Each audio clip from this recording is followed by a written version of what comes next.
I'm at a exhaust shop in Hamilton, Ontario, and today I'm doing some quick surgery on the exhaust system of my Mack. Okay, here's what I have now, right behind this DPF in front of the tank. Hold on, wrong part of the truck. Over here we have that's where it's coming in. Yeah, this part in here, that's where the exhaust comes in. And that's where it gets out over there, and it goes under like this. Actually, yeah, this is the muffler. It's all built one unit, DPF, muffler, I don't know, maybe that's the DPF. But anyway, so I know there's a muffler here, I cannot do anything about it, but it goes in here, gets out of there, and it goes under, and it's all crimped in here, as you can see. It goes under the frame, and it's crumpled again over there, crippled. Then, of course, I use a 90-degree angle over there where it's connected. So it's a very inefficient, very bad design. And I have an idea in my head, so I came to these guys. I said, here's what I want to do. I showed them some pictures. I said, I want to make the system more efficient and lose some weight. Some pictures, that's what I showed to the exhaust shop. So this is the look down. I'm standing next to my fuel tank. This is the actual muffler, and the exhaust comes in here, like you can see, but this is the outlet, so it goes under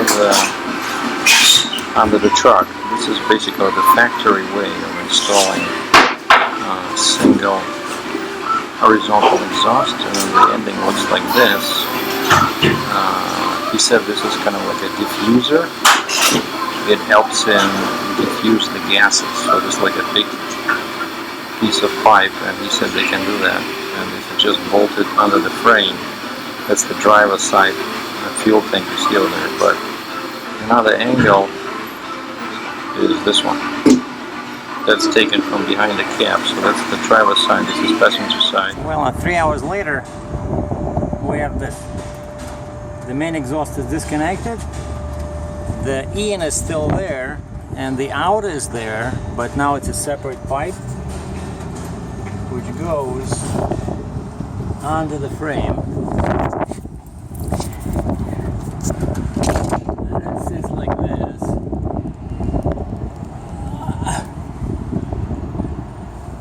Beautiful work. See how smooth this is over here?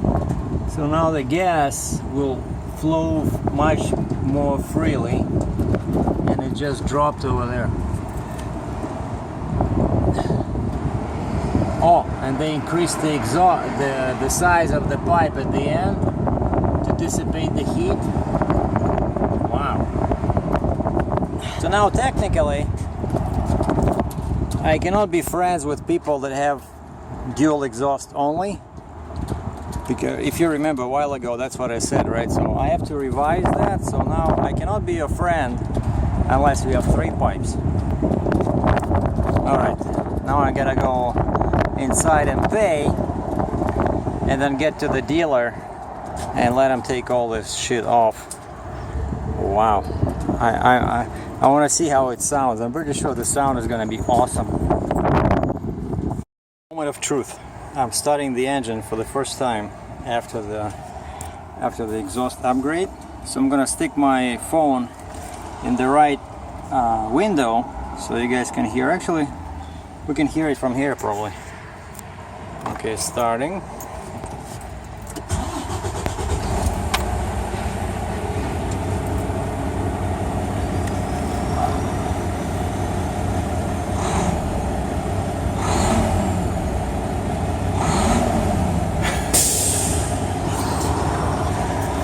I think it became a bit louder.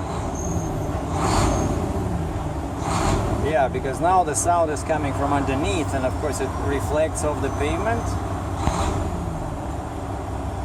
Oh, I like it. So far so good. Now I'm heading over to Cambridge Mack, see if they can take off this stuff over there. The masts and the pipes. Well, I'm at a Mack shop, and they're busy today, so it doesn't look like I'll get all this done by Monday. Today's Friday, right? So it's one of those weeks. But so we did a test drive around here, and I was complaining about the noise from the steering box, but it's so intermittent, you know. That's one of those cases where, of course, when you bring the truck to the shop, it doesn't do that thing. It's just a little like a sound, kind of like zzz, you know, kind of like a whistle with some metal grinding.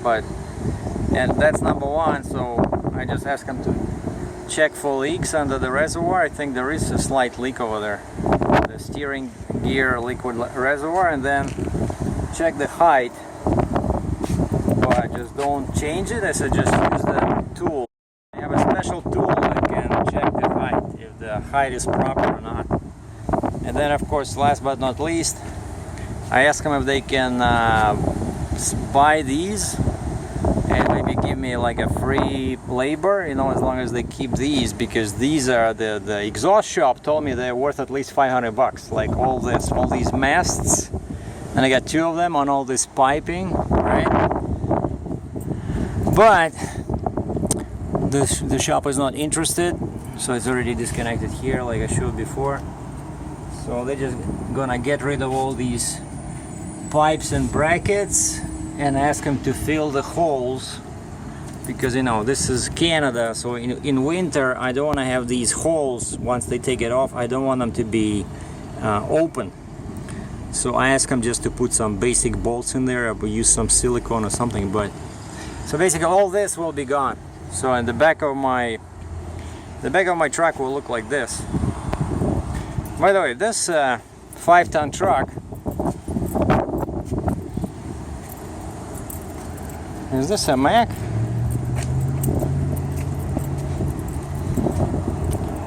Oh yeah, I knew it wasn't a Mack, because I was looking at the exhaust. This thing has a, look at the exhaust. They took it right from that filter. Well, I don't know, DPF or muffler, and they squashed it. You see, even this one, look, the diameter here is probably 5-inch. Over here, that's what they do. And that's why you have all these restrictions, you know. Now I'm just waiting for Uber driver to take me to my car. My car is parked next to my trailer, and then I have to find something to do till Tuesday morning.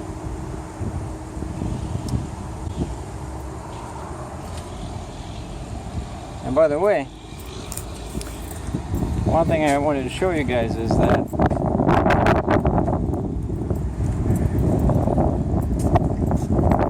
when I had an international truck, right?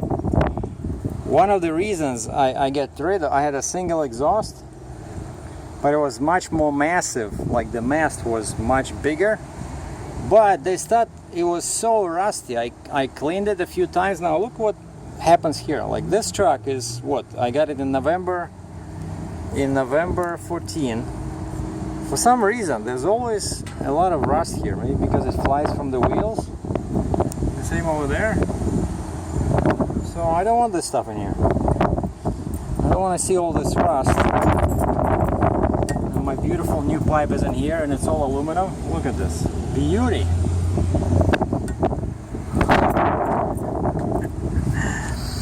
And that's what I did.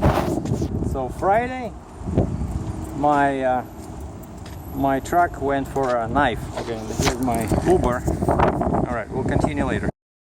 Well, there's a small wrinkle in my exhaust upgrade plans. I just got an email from dispatch saying that there's a good load.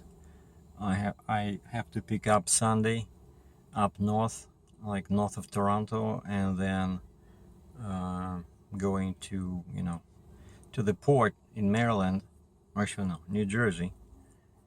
And I can wait with these pipes, right? Like they're not falling off, They're still securely mounted. It's just kind of, I would have to drive like an idiot with 3 pipes now. 1 active underneath the horizontal one that you saw and 2 disconnected.